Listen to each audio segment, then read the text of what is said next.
Yeah, Trevor, why don't you share a little bit about your background? If anybody doesn't know, Trevor's part of a group called Massive Capital. They do crazy amounts of deals, and I thought Trevor, he has some very ambitious goals of helping 100,000 investors or 100,000 people invest in real estate. So I wanted to bring him on. He's got some great insights about pitching deals as well. So I think there'd be a lot of great feedback and insights from him from that perspective. Also, Trevor, why don't you share a little bit about yourself, how you got into real estate, how you got started with Massive Capital, and we can kind of go from there. Yeah, sure. So my name's Trevor. I live in Austin, Texas right now, originally from Niagara Falls, Canada. And my story is I was always interested in real estate. I was terrified of toilets, tenants, and trash, so I didn't want to do single family.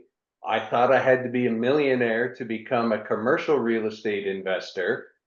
I worked for a company called I Fly Indoor Skydiving. We got bought out by private equity. I got a payday and said, I need to figure this real estate stuff out. Went to a 3 day weekend seminar, like so many of you did, and they mentioned this word called syndication. And I thought, where have you been my whole life?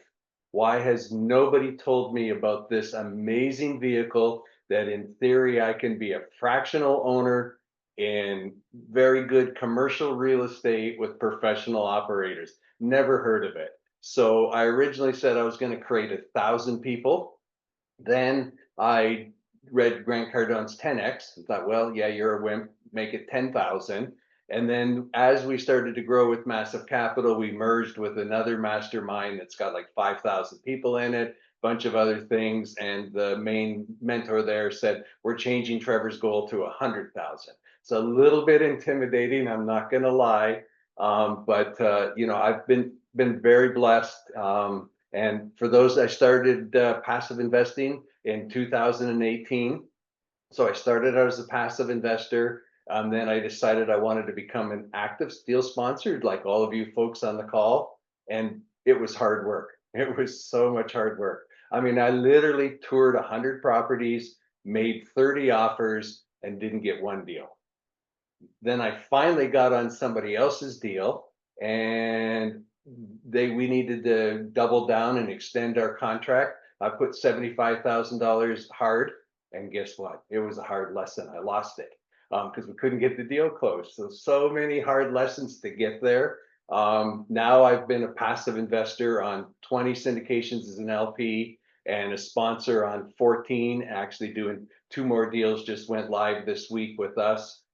We underwrite about 100 deals a week, and I'm not an underwriter, so I feel kind of like I'm not qualified to be here because you guys talk a lot about underwriting. I can read it, I understand it, you can get it to me, but we do a ton of underwriting, a lot of deals. I think we have 21 LOIs out right now, just to give you an idea of the concept. And so I'm the main person, Vice President Investor Relations. I've presented, over 200 deals, or at least 200 presentations on some deals. I've attended hundreds of webinars, and so that's kind of the next spot of what I want to talk about. But I want to see if you need anything else you want me to do. Yeah, maybe so one of the things I want to ask you before we get into talking about presenting and delivering a great pitch is, um, in your opinion and based off of your experience, or maybe you've obviously learned some things along the way as well. But what would be the best way if I'm brand new to commercial real estate? What would be the best way to start getting involved in commercial real estate deals? Yeah, so what you need to do, how I started was everybody wanted to invest in Texas. I lived in Texas, and I said, if you need boots on the ground to go look at a deal and walk a property, I'm your man. My own nickel. I promise you I won't steal your deal. And that's how I got on the first couple of deals that I did. I just said, I'm here. How can I serve you? Right? Versus, I'm here. What can you tell me? Right? How can I serve you? What can I do? And just make sure you did it. I was fortunate too that I had some liquidity, so I was able to put some earnest money down and a few other things that certainly helped. But you want to be a giver. not a taker. Yeah, that's excellent. Absolutely, couldn't agree more with that. That is huge. Bringing I was just talking to somebody about that today about whenever you're meeting somebody, you can always tell within the first few minutes of the conversation if they're waiting and chomping at the bit to ask you for something, or if they're looking to bring value to it and showing up to bring value and wanting to give back to the deal, the relationship, whatever. That's crucial to a, a positive long-term relationship in business or anything really. Yeah, and I get approached by a lot of new folks and they'll ask me questions and I'll say, don't bring me homework. Like, I'm too busy to do your homework. Like, don't bring me homework, I'm okay. Just, how can you help me or whatever? It's just super important to be able to have that attitude. So Absolutely. Awesome. Yeah, no, I found the same for myself, just being able to add value, solve other people's problems, or do the work that other people don't want to do. I think that's a great way to start getting involved. Um, what is your perspective on, or a lot of people start off as limited partners as well.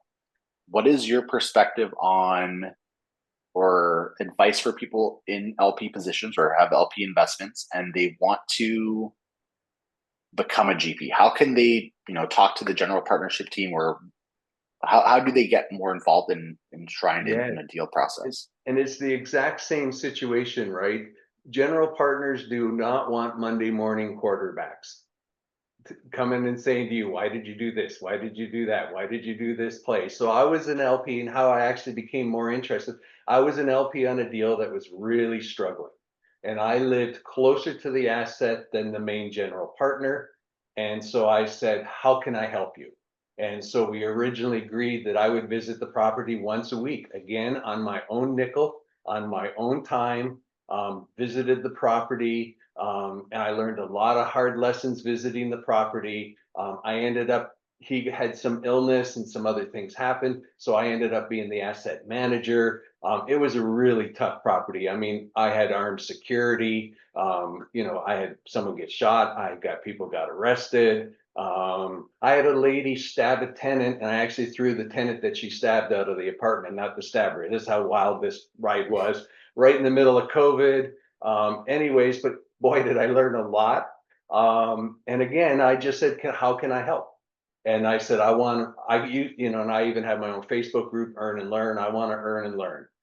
So that's how I kind of got my first taste as, I was an LP, but I still did active duties to help. Unfortunately, that deal wasn't saved. Everybody just got out with their original investment. But it would have been a lot worse if I hadn't helped out and we got going. So All right, that's great. And yeah, let's transition a little bit and hear about your insights and advice to people pitching their deals. What kind of frameworks or systems or tips and tricks should people incorporate in their pitch when they've got a real estate deal, yeah, in order to effectively communicate with passive investors? yeah. So I always like to tell people to kind of stay away from the cliche things. Nobody goes to a deal pitch and you go, "Hi, my name's Trevor. I've got an average apartment complex in an average market with average rents, but I'm going to put rents up $300. I'm going to do this. I'm, buying it at that, selling it at that." You've got to be realistic in your presentations. And even if your numbers maybe show, oh, you're going to get this bigger IRR or this bigger multiple, just be really careful. Nobody doesn't, everybody says I have conservative underwriting. Just save your breath. Okay. We're here, we're presenting it. And I'm an emotional investor and I want to hear a story. Okay, so I want to hear a story, and the story needs to be really good, right? So the story is we found this property. Here's why we're buying this property. And again, when you're telling the story, have some really good images of the property. So here's the property. This is why the seller is selling. Everybody wants to know that. Here's what we're buying it. Here's what we found when we did the due diligence. Here's our plan. And again, don't go whole plan. We might do this, we might do that, we might do that, right? You just need some basic, real hardcore things like rents are here. Here's market rents. Here's my proof of market rents. This is where I think we can go. And don't go past the big, again, keep them very realistic, but you have to tell a story. People have to feel that you fell in love with this property. I am in love with this property, and I'm inviting you to be in love with this property with me.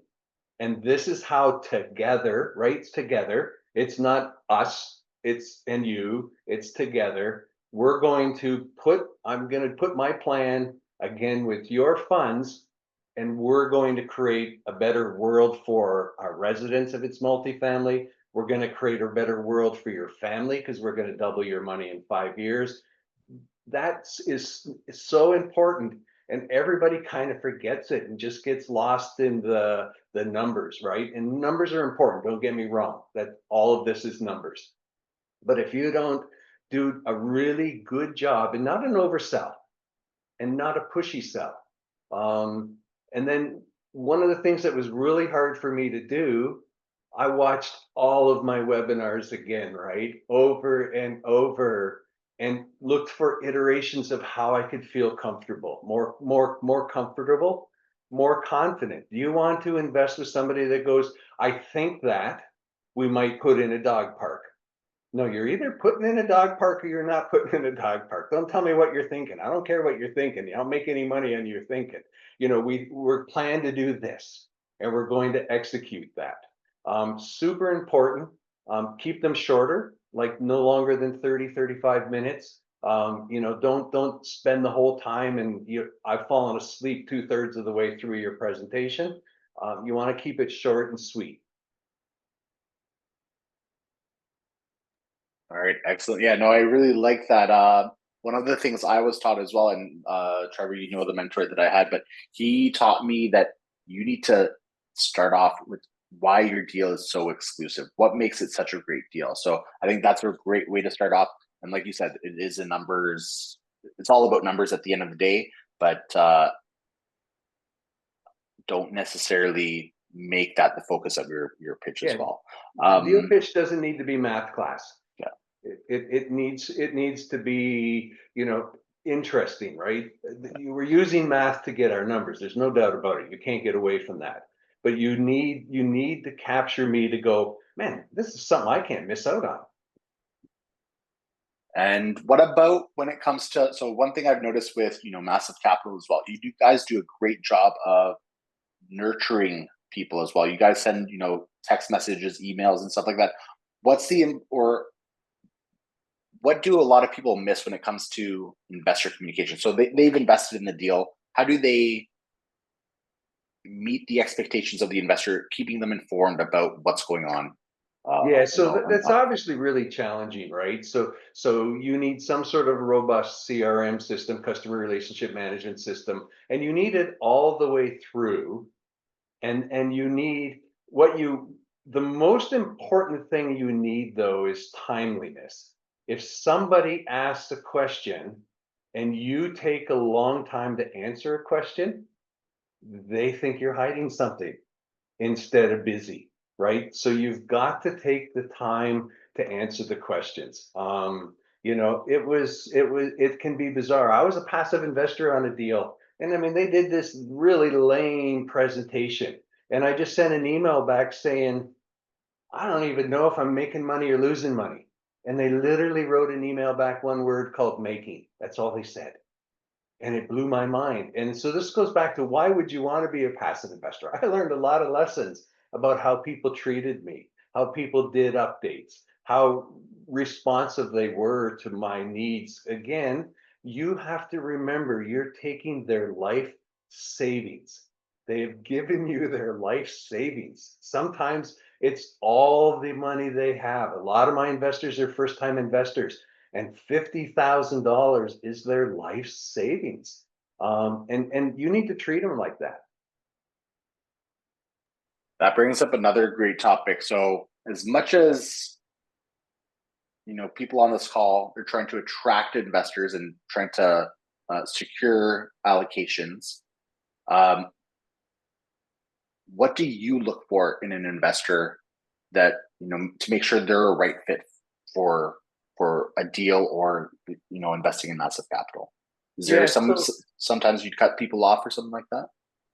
Yeah, so a couple of times I've just said, I don't think this is the right investment for you. And it's quite interesting. It always has the reverse effect. They want to invest more after that, which is kind of ironic because I'll say that, no, you told me you wanted this and this doesn't have that. Do you understand? Like you said, you wanted cash flow and because we do more than multifamily, right? We're doing a new retail development and there's no cash flow because we haven't even built the thing.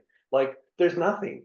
And you told me you wanted cash flow and different things. So again, at the end of the day, I think I've only said no to one person because I just knew they were going to make my life miserable for the rest of the life. I just said, sorry, I don't think that this is a good relationship.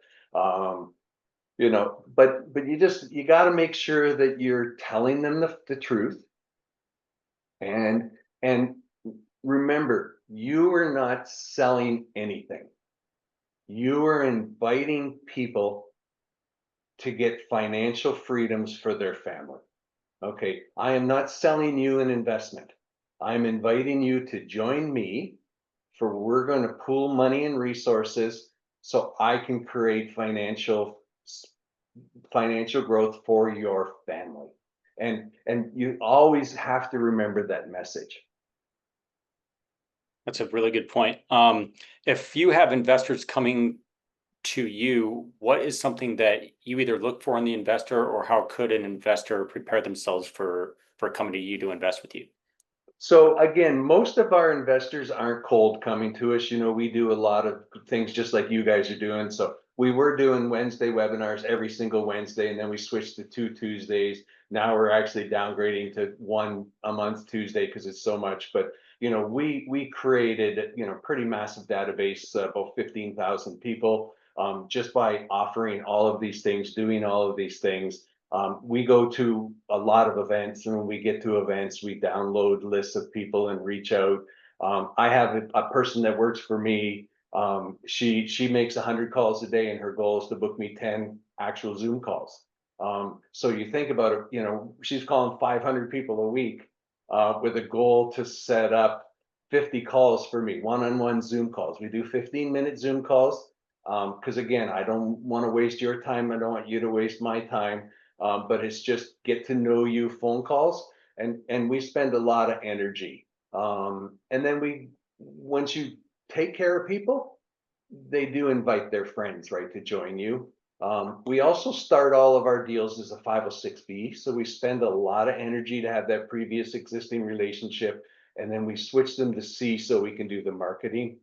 We tend to raise about a third of the money as a B and 2/3 as a C. Although our last deal, we never even switched because we actually over raised. It was a small raise of 2 million. We raised 2.5. Actually sent money back, just because we didn't even have to switch. It was good. It's my first time doing an RV park too. I learned a lot. Wow. Could you cover that for those that don't understand the difference between a 506B and a 506C, and Yeah, then how the yeah. process goes from going from a B to a C? Yes. So a Thank you. 506, again, you can remember you're selling securities, and the two main ones are 506B or 506C. So let's start with the 506B, which is where we start. You must have a previous existing relationship with the person before you have the deal. So before you've gone under contract on a deal, we have to have an existing relationship. That's a gray area. What does that mean? How many touch points? What do we need to do? So you need to agree some sort of, we do about 3 touch points before we would consider it. They also need to be considered sophisticated. So if every time you tell them something, they don't understand it, they're not sophisticated. You need to spend more time educating them and doing the education. And then there's no soliciting or no marketing. So you can't put it on your Facebook page. You can't put it on your LinkedIn page. You can't talk about it in any public forum. You can't have anything to do with the deal when it's a 506B. And then you're only allowed 35 investors as a 506B. So again, that's part of our selling. I told you not to sell, and now I'm saying part of our selling. We say, hey, listen, there's only 35 spots. And again, if it's a bigger raise, right, and our minimum's only 50, those 35 spots can fill up. Now, on all of the deals I've done, we've only filled up once, but we've gotten close. And then we switch our deal to a 506C. So it's already disclosed in the PPM documents that we are going to change. And then what we do is we say, okay, all of you folks that are non-accredited, or actually anybody, if you started in the 506B, we must complete your investment. Docs must be signed, deals must be funded, and it's a hard line in the sand. Then we upload a whole new PPM to the portal. We update all of our marketing, all of our materials, and it becomes a 506C. So again, when I mentioned our database, 14,000 people, we have about three that are 3,800 that are, we've documented as 506B, and then we'll send out the 506C to everybody. And then they have to be accredited, which means net worth of $1 million, personal income of 200 or family of 300. There's a few other new things in there that they've had, like if you invest more than 200,000 and things, but I don't want to make it too complicated. And the reason we switch it is obviously there's more power in telling everybody, right? But only accredited can invest. That's great information, and very vital that you can go down a huge rabbit hole with that stuff. So if you guys need lawyers or accountants to speak to, if you don't already have one, feel free to reach out. I can introduce you to some people as well. But why don't we open the floor to people that have questions for Trevor? And yeah, because he's a great resource to have, and be ashamed to let this opportunity slip through our fingers. So yeah, anybody with some questions? This is a great call, by the way. Thank you. Thank you so much. I joined a couple of times and I couldn't stay the whole time. And super. It's just I just love people that give value.